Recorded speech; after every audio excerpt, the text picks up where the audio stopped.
Hello and welcome to DFS Coach Talk. I am Joe Sarvati, affectionately known as Coach, and I am here on this beautiful Sunday, January 17th. Really excited about today's slate in football, basketball, and golf. We got some great live action in all three, and I'll be focusing on this podcast on the four-game main slate that starts at 7 p.m. tonight. We have a great slate, very interesting, really the Joker being the only huge buy-up play, and there's a ton of mid-priced guys. So, I've been riding a fairly good streak this week with more of the Stars and Scrubs build, but as I broke down this slate today, it's going to be more of a medium build for me. So, looking forward to that. Those are sometimes easier than trying to scratch every piece of value out there. So today I'm solo, back with Andrew Monday through Friday starting tomorrow. But for now, it's just me, Coach Wooden, Dirk, and those two guys, don't you, Kobe and Michael? So they'll be helping me whispering in my ear about some of the picks here in the NBA today. All right, let's go right on. And again, still the scratchy throat, feeling good. Thank you for all the well wishes out there. Appreciate it. But just still not 100% cleared up yet. So I don't have quite I got a little bit of the rumbles here, it sounds like, when I'm talking. So I apologize for that in advance. Okay, we are going to start off right off the bat with the 7 o'clock game, which is very interesting because Mr. Joel Embiid is not playing. So we've got Philadelphia at Oklahoma City. And according to betus.com.pa, one of our partners and sponsors, it is Philly -3, and the total is 219. So we've got a pretty tight pack of over-unders today, which makes it less obvious for games to stack. So better for even more breakdown here. Excuse me. All right.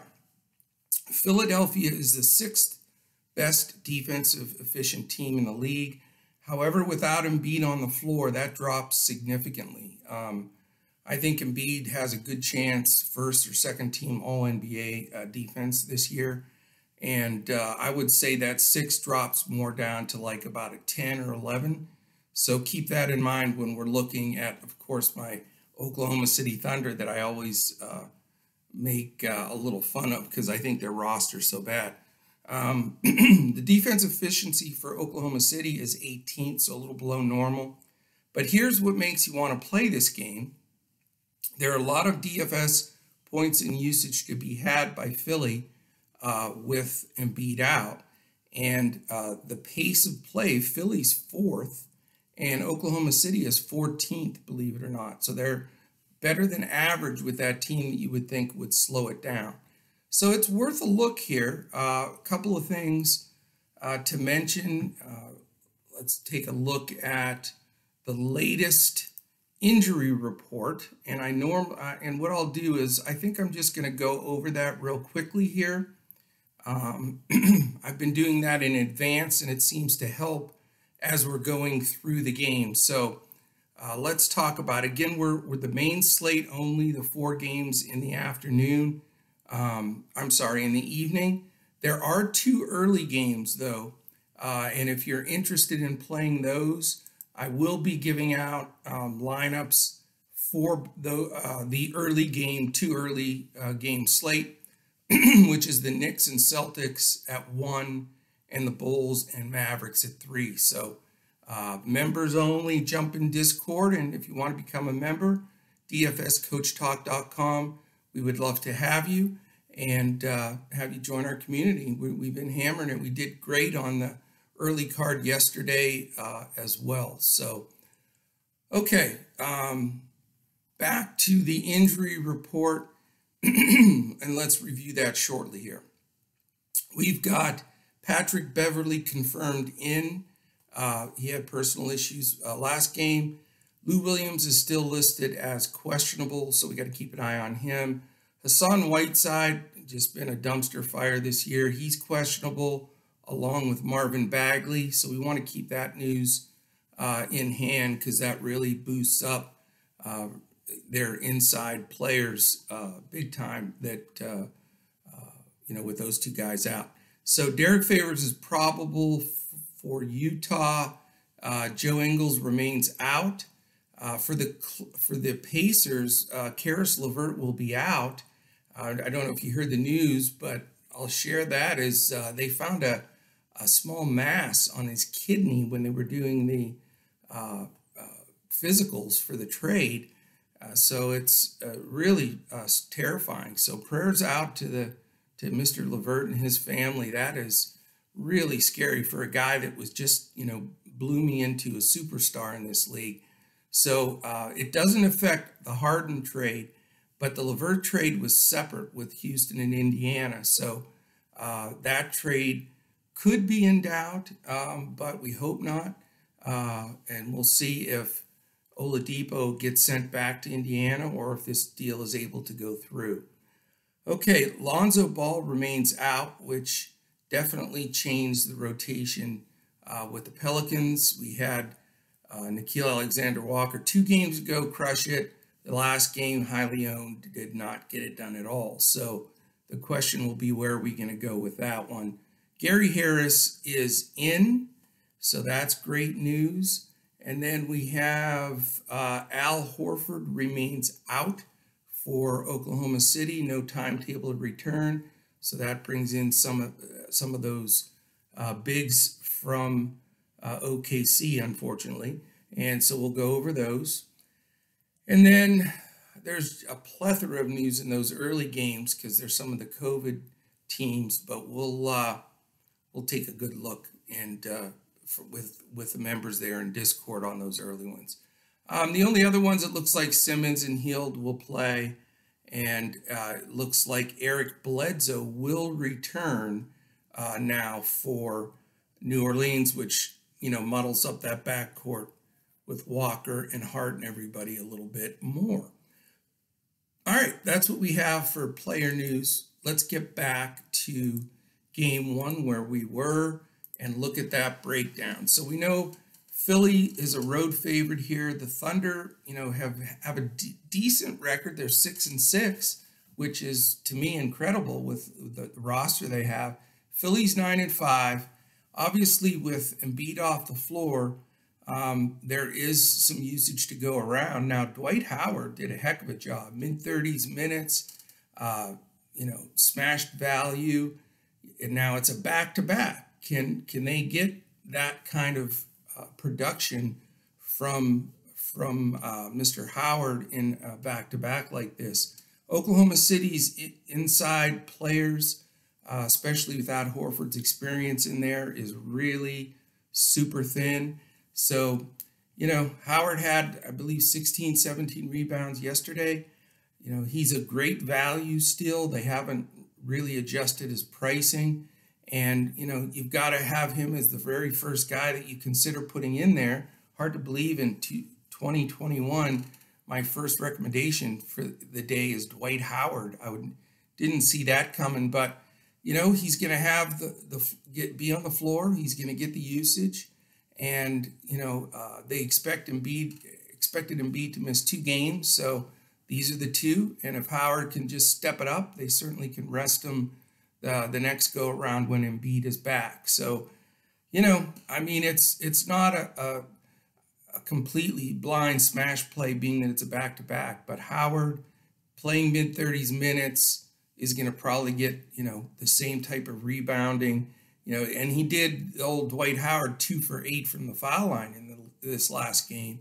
So if he can improve on a few of those things, it's hard not to pay down to him because it opens up, a lot of opportunity, and there's value in this slate, but, you have to pick and choose what that is. So certainly Howard is in play for me. I like Tobias Harris a lot here too. He didn't have his best game at all yesterday, but, they go to him. He's the go-to guy when Embiid's out, and he takes all the big shots. he had the ball in the last possession and stepped on the baseline, so he had turned it over. He didn't really look sharp in stretches and still had a decent DFS night. So Tobias at his price is definitely one of my favorite plays on the slate. Oklahoma City plays fast enough that, I think there'll be decent amount of possessions here, and definitely think Tobias is in a smash spot. The other guys, you got to talk about Shake Milton. He's doing it multiple games in a row now, and he did it off the bench. So and that probably is going to stay the same because, that seemed to work, and it's hard not to consider him. He's gone like 9x, 10x in some of these games, where he's thrown up 30 plus real points and just looks like he's in control out there. Very, very impressed with him. So, I'm going to keep him certainly in my look here. I like him. I think, again, if he comes off the bench, it'll deter a little bit of ownership. I'm not going to Ben Simmons. I'll tell you, man, it's hard to take Simmons when he really, truly, and I know I say this a lot, and he's a great player and all-star and everything else, but he can't shoot. He had a dead nuts three wide open, nobody around him, and I'm not joking. It was 3 feet to the right. It wasn't even in the vicinity. Total air ball. Just, he is so uncomfortable, more than like 6, 8 feet away from the basket at the most. So yes, great guard finisher at the rim, very slick, gets steals, but for his price and the fact that, if he has the ball, if he's not driving to the hoop, you can't feel great about it. Now, he does deliver it, etc., but I just, it's hard to stomach to pay that kind of money for a one-dimensional player. And, as good as he is, that's what he is. So for me, again, I love Harris. Howard's certainly in play, and I think Shake Milton deserves consistent look here as we go. On the Oklahoma City side, it's pretty much been the Shai Gilgeous-Alexander show.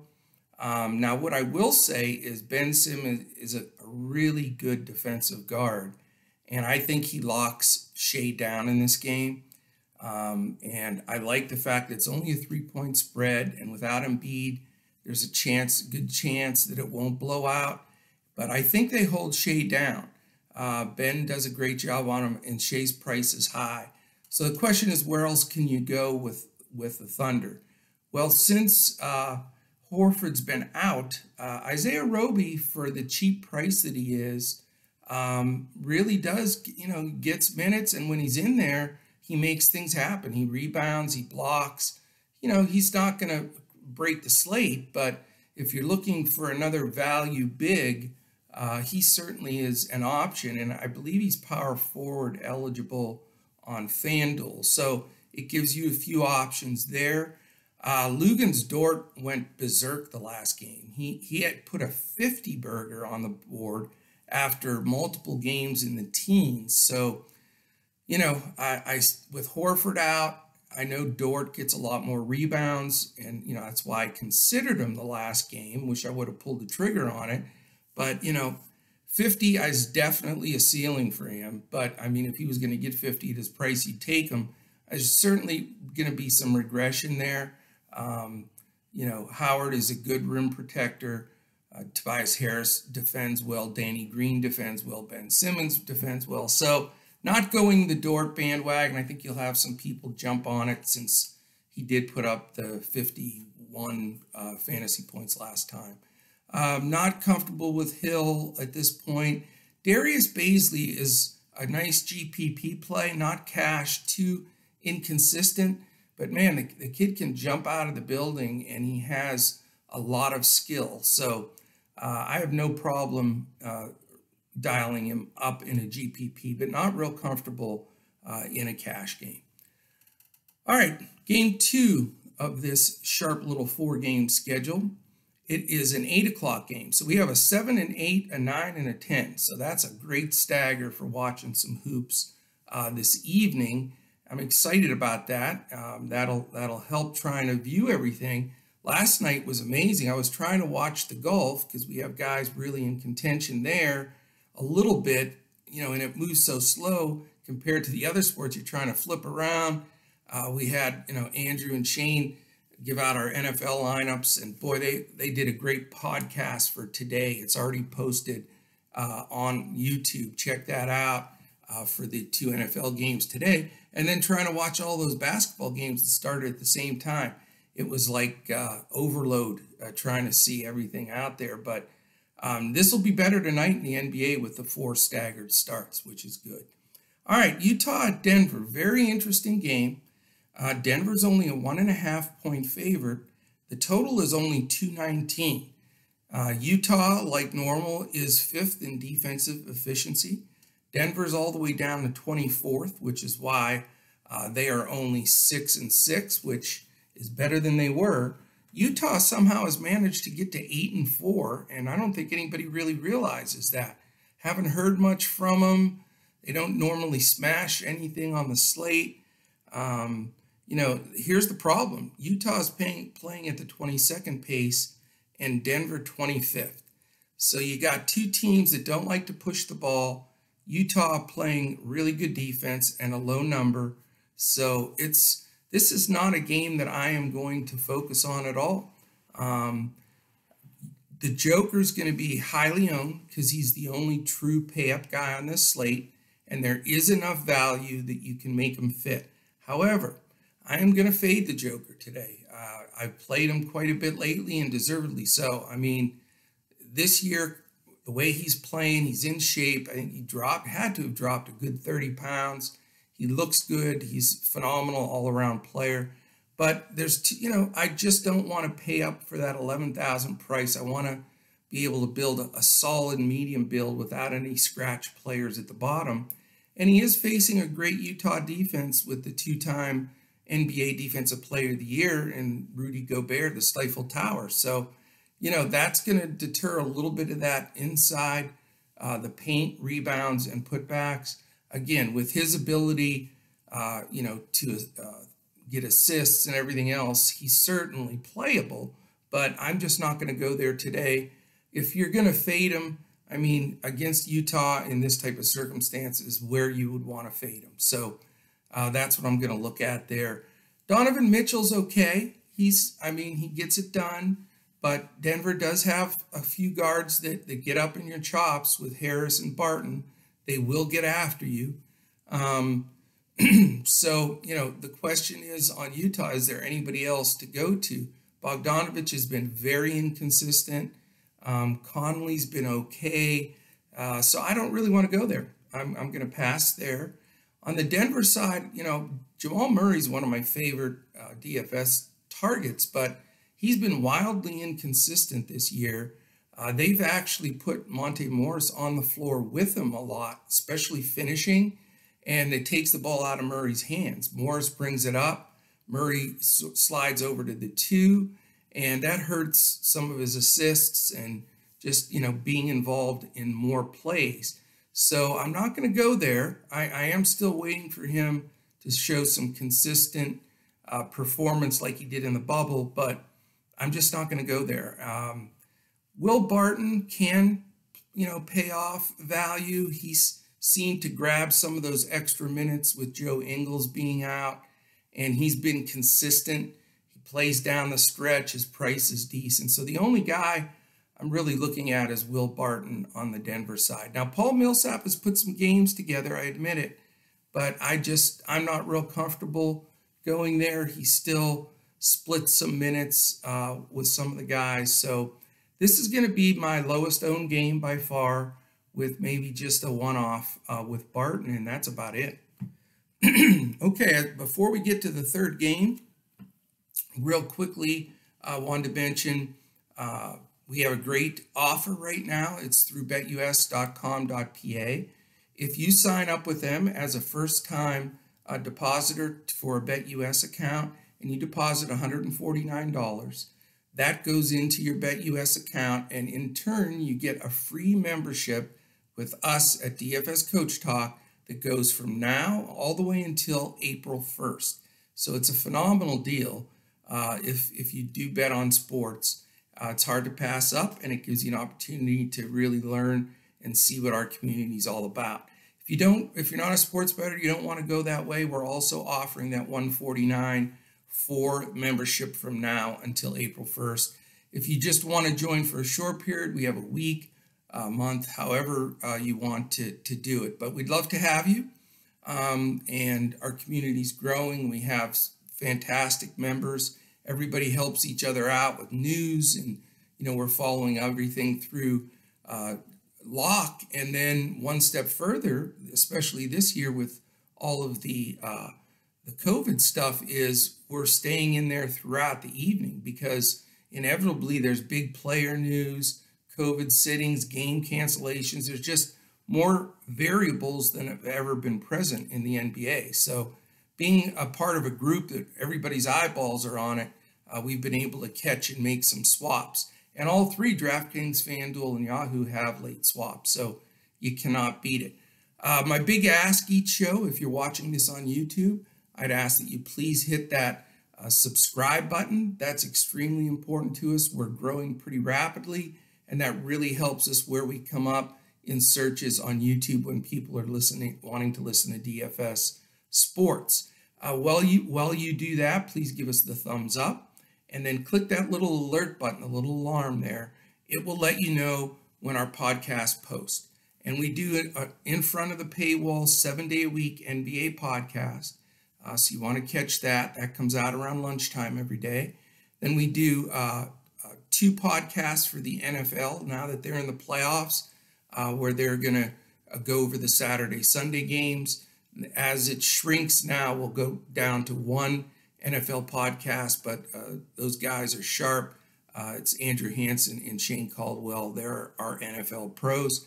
And then Andrew and I hit a PGA podcast that comes out on Tuesdays for the Thursday tournament for all 4 days.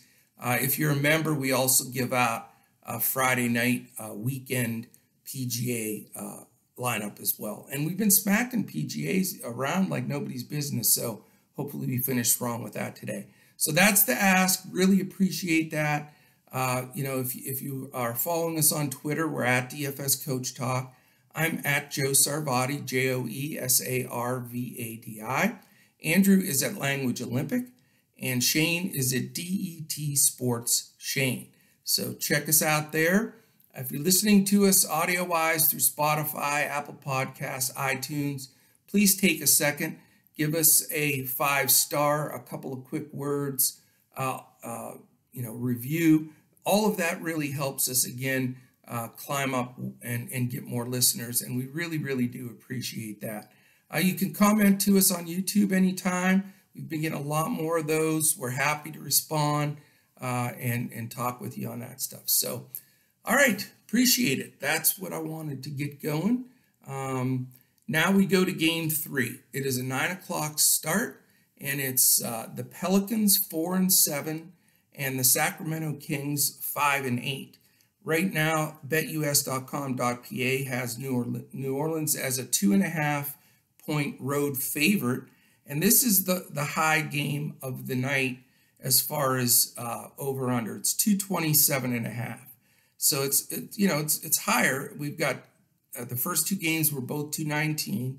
This one's 227.5, and the last game is 220.5. So slight edge here. Defensive efficiency rating right now, this makes it interesting. New Orleans is 10th, Sacramento dead last, the big 3-0. So that gives you some hope for sure.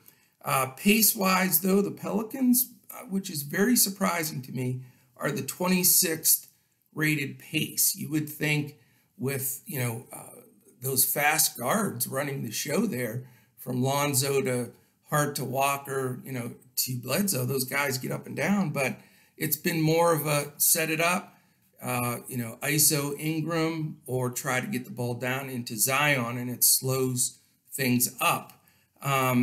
Sacramento on the other side is 13th, and, Fox, to me, he reminds me of the younger version of John Wall. I mean, he can get up the floor on a made basket, and the camera even can't catch up to him. It's like 4 dribbles, and it's a layup. So he keeps them moving. I think they're going to continue to speed up as well.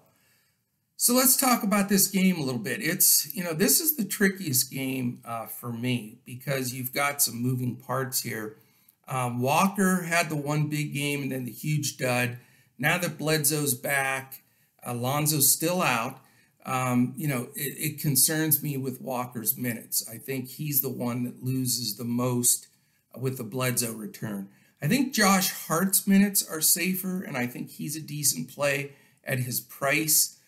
He is more of a playmaker, and I think he'll get some minutes. But they have a few guards rotating there, so it's not a lock and load, but I think he's a decent option.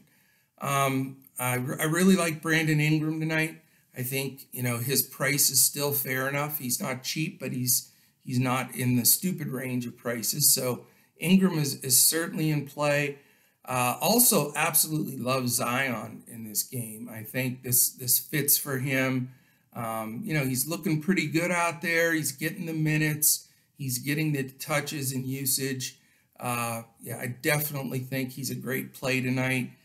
He's up there at the top of my list. And not going to mess with Adams and some of the bench guys. So if I can afford it, the duo on teams has worked great for the most part. Last night, oh my goodness, I'll have to mention it anyway. But I wore the black hat, didn't I? Yes, I did. Black hat for CJ McCollum. We were hammering it last night, and we had CJ not be able to come out in the of the locker room for the second half because he sprained his foot. And we ended up about 9 points short of just hammering all of our 50-50s and double ups and head-to-heads, and losing CJ was rough. So that one definitely hurt. But, we had the CJ Lillard duo, and they were just murdering it. Lillard did great.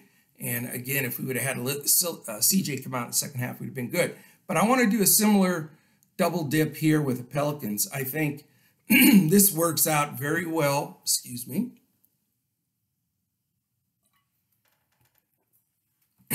This works out very well, I think, for the style of play that Sacramento plays, defensive-wise, for Ingram and Zion to both smash. So really going to go there a lot.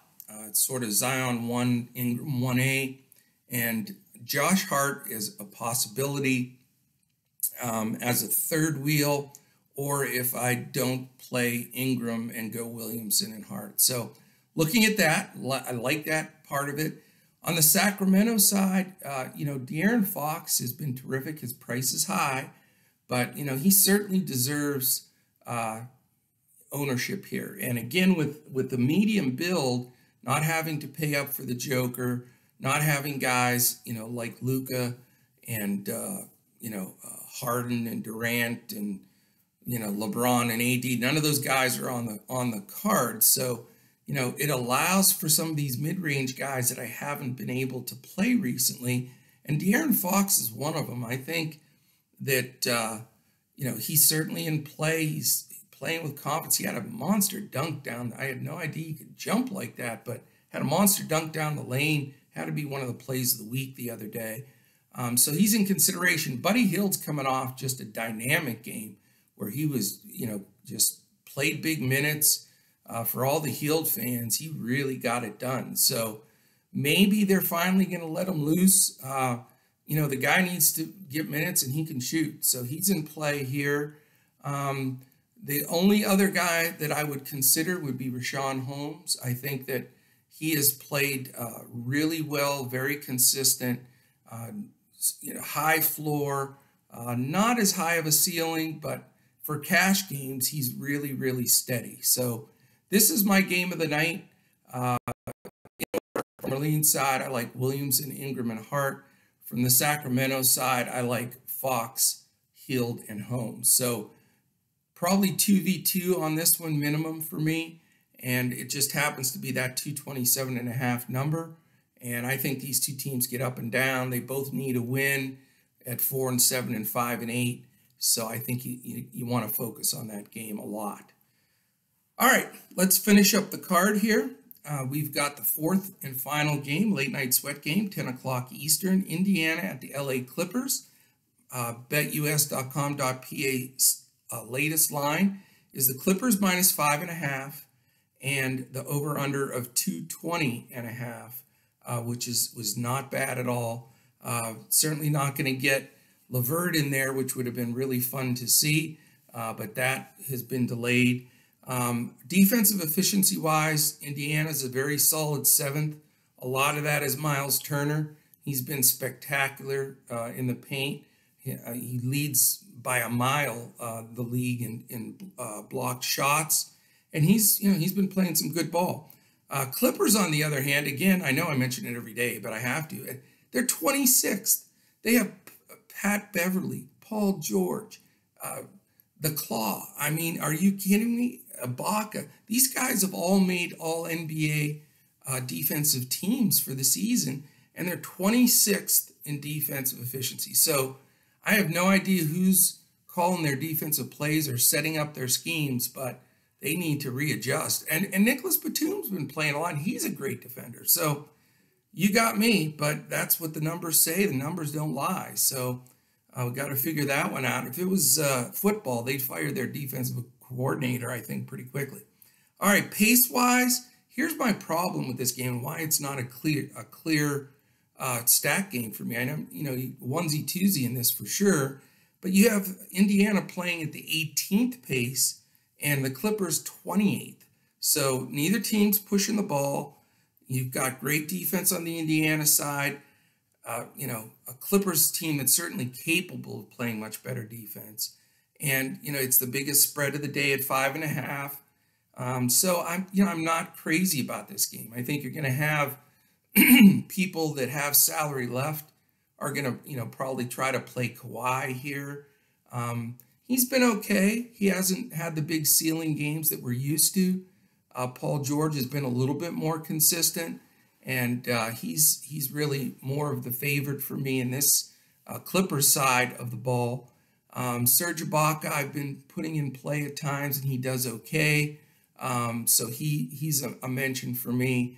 What I like on this side, again with this medium build aspect of things, or upper medium, what has been found is with Oladipo being out, they've rotated some different guards in there alongside Brogdon. Everybody's getting a little run there. Edmund Sumner has been starting. Aaron Holiday gets in there. TJ McConnell will come in usually for Brogdon, but there's a rotation there. But the one constant is Brogdon's been kicking butt. Now, I know that Pat Bev is back, and he's a really good defender, but Brogdon runs the show there. He's been terrific, and, his price is a little high, but I think you need to consider him. I'm also interested in both bigs for Indiana. I think Sabonis and Turner, and I'm not a Turner guy usually, but he's been super consistent here, and they're going to need his inside presence. Sabonis has been an all-star. I mean, he's getting it done all over the floor, playing terrific ball. So we'll see who they're going to match up against them. It may be Kawhi, but, it also may be Batum or even Ibaka. So we'll see how that rolls out. If you want a very cheap play in this game, I do think Edmund Sumner as a super value play will get solid minutes, and Pat Bev looks to be full steam and back for the Clippers. So again, a onesie twosie in this game, a little bit of exposure, but I think that New Orleans-Sacramento game is the one that you need to stack, in my opinion. So that is it. That's what we've got, this 4-game slate. Don't forget, if you want to jump in, we're putting this out in the morning on Sunday. You got plenty of time. If you want to join the 2 NFL games that start mid-afternoon, we've got an early afternoon lock for PGA. If you're going to play the final round there, we have some of our lineups up for the weekend. And then, of course, the NBA. If you want to play that first 2-game slate at 1 o'clock New York, Boston, and at 3 o'clock Chicago, Dallas, we're going to be posting in Discord the lineups for those two. So we'd love to have you. Check us out at dfscoachtalk.com.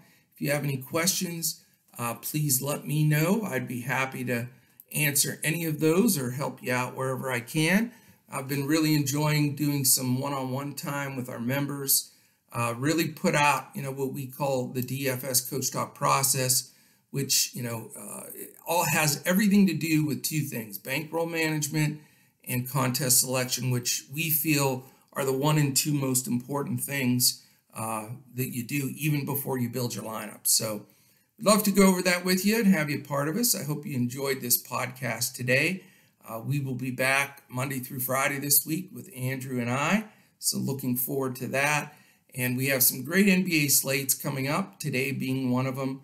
And so we're really hoping to do something special.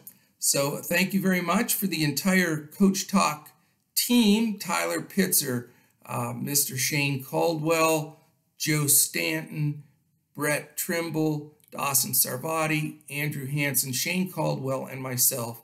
We really appreciate you listening in every day. And let's get out there for sure and crush it in DFS.